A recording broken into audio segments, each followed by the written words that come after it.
കമിഴ്ന്ന് കിടക്കരുത്. രാത്രിയിൽ നമ്മൾ പാലിക്കേണ്ട ചില മര്യാദകളും നമ്മൾ ചെയ്യേണ്ട ചില കാര്യങ്ങളുമാണ് ഉണർത്തുന്നത്. കാരണം രാത്രി എന്നത് നമ്മുടെ ജീവിതത്തിൻ്റെ വലിയൊരു ഭാഗമാണ്, അല്ലേ? 1/3 അല്ലെങ്കിൽ 4/1 ആയുസിൻ്റെ 3/1 4/1 വരുന്നൊരു സമയം നമ്മൾ രാത്രിയിലാണ് ചെലവഴിക്കുന്നത്, ഉറക്കത്തിലാണ് ചെലവഴിക്കുന്നത്. അപ്പം അത് അള്ളാഹുവിനും റസൂലിനും ഇഷ്ടപ്പെട്ട പോലെ ആ സമയം മാറ്റിയെടുക്കുക എന്നുള്ളത് ഒരു വിശ്വാസിയുടെ ഏറ്റവും വലിയ ബാധ്യതയാണെന്ന് മനസ്സിലാക്കുക. കമിഴ്ന്ന് കിടക്കരുത് എന്ന് നബി സല്ലല്ലാഹു അലൈഹി വസല്ലം പറഞ്ഞിട്ടുണ്ട്. ചില ആളുകൾക്ക് കമിഴ്ന്ന് കിടന്നാലേ ഉറക്കം വരും. അപ്പം അങ്ങനെ ശീലം ഉണ്ടെങ്കിൽ അത് മാറ്റിയെടുക്കണം. റസൂലുള്ളാഹി സ്വല്ലല്ലാഹു അലൈഹി വസല്ലമ വിരോധിച്ച കാര്യമാണ്. ഞാനൊരിക്കൽ ഒരു സഹാബി പറഞ്ഞു, തിഫ്ഫത്തുൽ ഗിഫാരി റളിയല്ലാഹു അൻഹു പറയാണ്, ഞാനൊരിക്കൽ പള്ളിയിൽ ഇങ്ങനെ കമിഴ്ന്ന് കിടക്കുകയാണ്. അപ്പോൾ നബി സല്ലല്ലാഹു അലൈഹി വസല്ലം വന്നിട്ട് കാലുണ്ടിനെ തട്ടിയിട്ട് പറഞ്ഞു, ഇപ്രകാരം ഉറങ്ങാൻ താങ്കൾക്ക് ഇപ്പം എന്താ പറ്റിയത്? ഇങ്ങനെ ഉറങ്ങുന്നതിനെ അള്ളാഹു വെറുക്കുന്നു എന്നാണ്, അല്ലെങ്കിൽ അള്ളാഹുവിനത് കോപമാണ് എന്നാണ് നബി സല്ലല്ലാഹു അലൈഹി വസല്ലമ പറഞ്ഞത്. ഇബ്നു മാജ ഉദ്ധരിക്കുന്ന ഈ ഹദീസിനെ കുറിച്ച് ഇമാം അൽബാനി സ്വഹീഹാണ് എന്നാണ് അതിൻ്റെ സനദ് പരിശോധിച്ചിട്ട് പറഞ്ഞത്. അതുകൊണ്ട് തന്നെ കമിഴ്ന്ന് കിടക്കുന്ന ശീലം അത് ഉണ്ടാകാൻ പാടില്ല. കുട്ടികളെ ചെറുപ്പത്തിലേ അങ്ങനെ ചില കുട്ടികൾക്ക് ഉണ്ടാവും അങ്ങനെ കമിഴ്ന്ന് ഉറങ്ങുന്ന ശീലം ഉണ്ടെങ്കിൽ അത് നമ്മൾ ചെറുപ്പത്തിലേ എന്ത് ചെയ്യണം? അത് മാറ്റിയെടുക്കണം. അല്ലെങ്കിൽ എന്ത് ചെയ്യും? അള്ളാഹുക്ക് ഇഷ്ടമില്ലാത്ത ശീലങ്ങൾ ശീലിപ്പിക്കാനോ എന്ത് ചെയ്യാൻ പാടില്ല, അങ്ങനത്തെ ശീലങ്ങൾ ജീവിതത്തിൽ കൊണ്ടു നടക്കാനോ ഒരു വിശ്വാസി പാടില്ല എന്നതുകൊണ്ട് അതങ്ങനെ തന്നെ നമ്മൾ കാണേണ്ടതുണ്ട്. അതേപോലെ തന്നെ ഭക്ഷണാവശിഷ്ടങ്ങൾ കഴുകുക എന്നത്, രാത്രി ഉറങ്ങുന്നതിന് മുമ്പായിട്ട് എന്ത് ചെയ്യണം? ഭക്ഷണാവശിഷ്ടങ്ങൾ കഴുകിക്കളയണമെന്ന് ഹദീസിൽ കാണാൻ പറ്റും. അബൂ ഹുറൈറ റളിയല്ലാഹു അൻഹു പറഞ്ഞതായിട്ട് കാണാം, മൻ നാമ ഫീ യദിഹി ഉമറുൻ വലം യഗ്സിൽഹു ഫഅസ്വാബഹു ഷൈഉൻ ഫലാ യലൂമന്ന ഇല്ലാ നഫ്സഹു എന്നാണ്. തൻ്റെ കയ്യിന്മേൽ നെയ്യുണ്ടായിട്ട് അത് കഴുകാതെ ഉറങ്ങുകയും എന്നിട്ട് അയാൾക്ക് വല്ലതും സംഭവിച്ചു കഴിഞ്ഞാൽ അയാളെ തന്നെ ആക്ഷേപിച്ചു കൊള്ളട്ടെ എന്ന് ഇമാം അബൂ ദാവൂദ് ഉദ്ധരിക്കുന്ന ഹദീസ്. ഭക്ഷണാവശിഷ്ടങ്ങളൊക്കെ നല്ല വൃത്തിയാക്കിയിട്ട് വേണം ഒരാൾ ഉറങ്ങാൻ പോകണം. അതേപോലെ തന്നെ ഉറങ്ങുന്നതിന് മുമ്പ് ഉളു എടുക്കുക എന്നത് ബറാ ഇബ്നു ഹാസിബ് റളിയല്ലാഹു അൻഹു ഉദ്ധരിക്കുന്ന ഹദീസിൽ കാണാം, താങ്കളുടെ വിരിപ്പിലേക്ക് താങ്കൾ ചെല്ലുവാൻ ഉദ്ദേശിച്ചാൽ നമസ്കാരത്തിന് ഉളു ചെയ്യുന്നത് പോലെ താങ്കൾ ഉളു ചെയ്യണമെന്ന് ഇമാം ബുഖാരി ഉദ്ധരിക്കുന്ന ഹദീസിൽ കാണാൻ പറ്റും.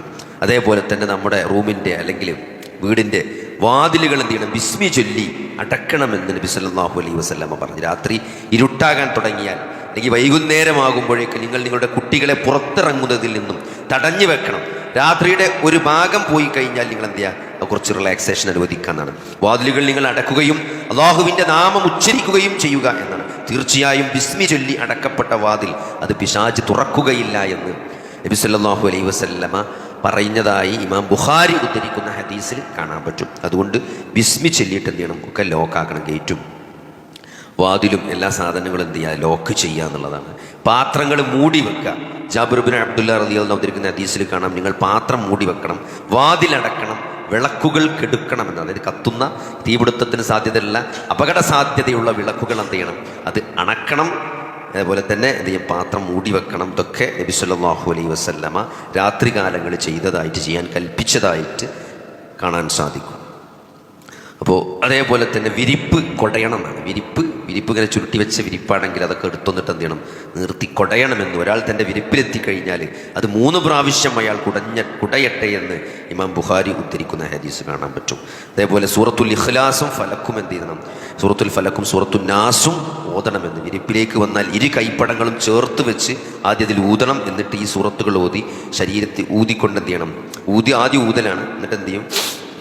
ഈ സൂറത്തുകൾ ഓതിക്കൊണ്ട് അതെന്ത് ചെയ്യണം? ആ കൈ എത്തിനോടത്തൊക്കെ നബി സല്ലല്ലാഹു അലൈഹി വസല്ലമ തടവുമായിരുന്നു എന്ന് ഹദീസുകളിൽ കാണാൻ പറ്റും. ആയത്തുൽ കുർസി ഓതുക എന്നത്. അതേപോലെ തന്നെ സൂറത്തുൽ ബഖറയുടെ അവസാനത്തെ 2 ആയത്തുകൾ, ആമനർ റസൂലു ബിമാ ഉൻസില ഇലൈഹി മിർ റബ്ബിഹി എന്നുള്ള ആ 2 സൂറത്ത്, ആമനർ റസൂൽ എന്ന് നമ്മൾ പറയുന്ന സൂറത്തുൽ ബഖറയുടെ അവസാനത്തെ 2 ആയത്തുകൾ നബി സല്ലല്ലാഹു അലൈഹി വസല്ലമ എന്ത് ചെയ്യുമായിരുന്നു?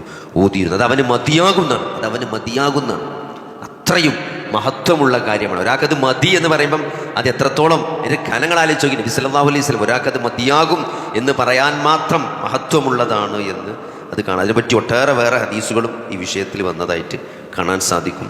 അല്ലാഹു സുബ്ഹാനഹു വ തആല അള്ളാഹുവിൻ്റെ റസൂല് പഠിപ്പിച്ച കാര്യങ്ങൾ പഠിക്കാനും മനസ്സിലാക്കാനും ജീവിതത്തിൽ അത് പ്രാവർത്തികമാക്കാനും റബ്ബ് തൗഫീഖ് നൽകുമാറാകണം. നബി സല്ലല്ലാഹു അലൈഹി വസല്ലമ പറഞ്ഞതായിട്ട് ഫർവത്ത് ബിൻ നൗഫൽ റളിയല്ലാഹു അൻഹു പറയുന്നു, ഞാൻ ഉറങ്ങാൻ കിടക്കുമ്പോൾ എന്ത് ചെല്ലണമെന്ന് നബിയെ താങ്കൾ എനിക്ക് പഠിപ്പിച്ചു തന്നാലും എന്ന് പറഞ്ഞപ്പോൾ നബി സല്ലല്ലാഹു അലൈഹി വസല്ലമ പറഞ്ഞു, നീ സൂറത്തുൽ കാഫിറൂൻ ഓതണം. ഖുൽ യാ അയ്യുഹൽ കാഫിറൂൻ എന്ന സൂറത്തുൽ കാഫിറൂൻ ഓതണം.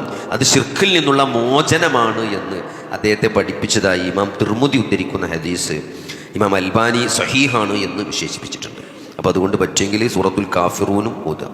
അതേപോലെ തന്നെ ജാബിർ റളിയല്ലാഹു അൻഹു ഉദ്ധരിക്കുന്ന ഹദീസിൽ കാണാം, എന്താണ് നബി സല്ലല്ലാഹു അലൈഹി വസല്ലം പറയണം, സൂറത്തു സജദയും സൂറത്തു മുൽക്കും പാരായണം ചെയ്യാത്ത നബി സല്ലല്ലാഹു അലൈഹി വസല്ലമ ഉറങ്ങാറുണ്ടായിരുന്നില്ല എന്നാണ്. ഈ രണ്ട് സൂറത്തും 30 ആയത്തുള്ള കുറച്ച് വലിയ സൂറത്തുകളാണ് അല്ലേ. അത് രണ്ടും പാരായണം ചെയ്യാതെ നബി സല്ലല്ലാഹു അലൈഹി വസല്ലമ ഉറങ്ങാറുണ്ടായിരുന്നില്ല എന്ന് എന്താണ് തിർമുദിയിൽ കാണാൻ സാധിക്കും. അതും ഇമാം അൽബാനി സഹീഹാണെന്ന് വിശേഷിപ്പിച്ചതാണ്. അപ്പോൾ അതുകൊണ്ട് സമയമുണ്ടെങ്കിൽ എന്ത് ചെയ്യുക, അതും ഓതാൻ ശ്രമിക്കുക. അതേപോലെ തന്നെ വലതുവശത്തേക്ക് ചെരിഞ്ഞു കിടക്കുക. വലതുവശത്തേക്ക് ഇബ്നു ആസിബ് റളിയല്ലാഹു അൻഹു വിശ്വാസത്തിൽ പറയും, താങ്കൾ രാത്രി കിടക്കുവാൻ വന്നാൽ നമസ്കാരത്തിന് ഉളു ചെയ്യുന്നത് പോലെ ഉളു ചെയ്യുകയും ശേഷം താങ്കളുടെ വലത് ഭാഗം ചേർന്ന് കിബിലക്ക് അഭിമുഖമായിട്ട് എന്ത് ചെയ്യാം, ബെഡ് അങ്ങനെ ഇടാൻ പറ്റുമെങ്കിൽ അങ്ങനെ ഇടുക, ഒരു സുന്നത്തിനെ ജീവിപ്പിക്കുക എന്നുള്ളതിൻ്റെ ഭാഗമായിട്ട്. അല്ലെങ്കിൽ അങ്ങനെ അല്ല ബെഡ് നിൽക്കണം, ഇപ്പം ഇന്ന് തന്നെ പോയിട്ട് ആകെ ഹലാക്കുണ്ടാക്കണ്ട, ബൈക്കണമാരിയൊക്കെ വലതുവശത്തേക്ക് ചെരിഞ്ഞ് കിടക്കുക.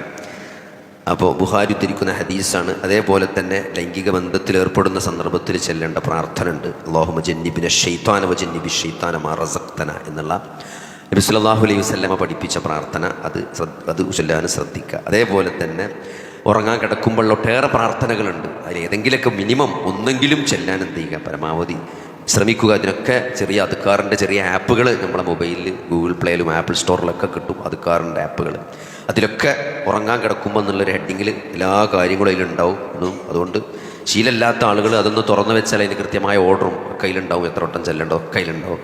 അപ്പോൾ ഇത്തരത്തിലുള്ള നല്ല കാര്യങ്ങളെ എത്രയോ നമ്മൾ റീൽസും ഷോർട്സും യൂട്യൂബിൽ മറ്റു വീഡിയോകളും കോമഡികളൊക്കെ കണ്ട് എത്രയോ സമയം നമ്മൾ സ്ക്രീൻ ടൈമായിട്ട് നമ്മൾ വേസ്റ്റ് ചെയ്യുന്നുണ്ട്. എന്നാൽ നല്ല കാര്യങ്ങൾ, ഉറക്കം എന്നുള്ളത്, രാത്രി എന്നുള്ളതൊക്കെ ജീവിതത്തിൻ്റെ വലിയൊരു ഭാഗം, നമ്മളറിയാതെ അപഹരിച്ചു പോകുന്ന ജീവിതത്തിൻ്റെ വലിയൊരു ഭാഗമാണ്.